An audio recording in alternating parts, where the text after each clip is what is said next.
It is almost here. We are going to know exactly everything that's announced in just a handful of hours. But before we get there, we got to have all sorts of things that hit the internet all at once. So, a few more registrations for trademarks have been discovered related to Marvel.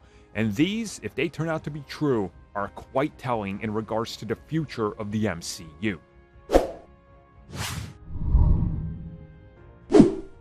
Alright guys, so let's go over a few new projects that have been discovered. These are of course registered trademarks, so they could be implications of much bigger things happening.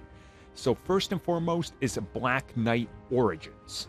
Now of course, Black Knight was played by Kit Harington, aka Dane Whitman.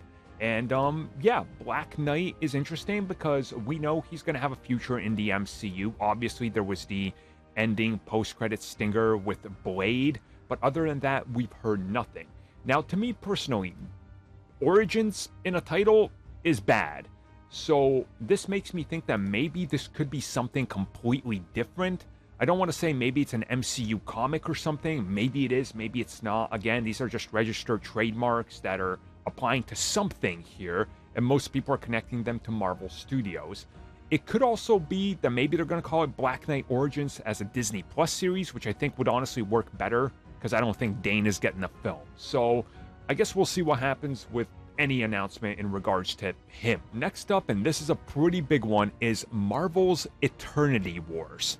Now, again, I suppose spoilers are in order, and I think everybody that's cared about the film or wants to see the film has seen it.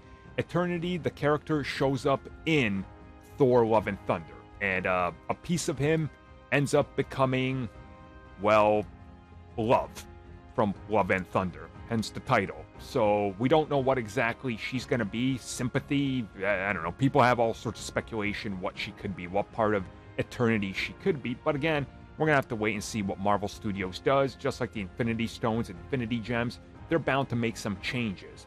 But it's pretty telling if we're going to be getting something that has to do with the character of Eternity, because the implications there are pretty huge. I mean, you know, this character who's so powerful that you literally have to, like, ignore that they exist in Marvel Comics. So maybe there's going to be something here that's announced that's pretty significant in terms of what the MCU is going to be doing, which would be absolutely insane to see how they pull it off and what they could do with this on top of the other things going on in the cosmic side of the MCU that imply that a bunch of weird space stuff is coming, which the expert on that here is Mitch and not me. So we'll talk about that on the upcoming podcast due out next Saturday.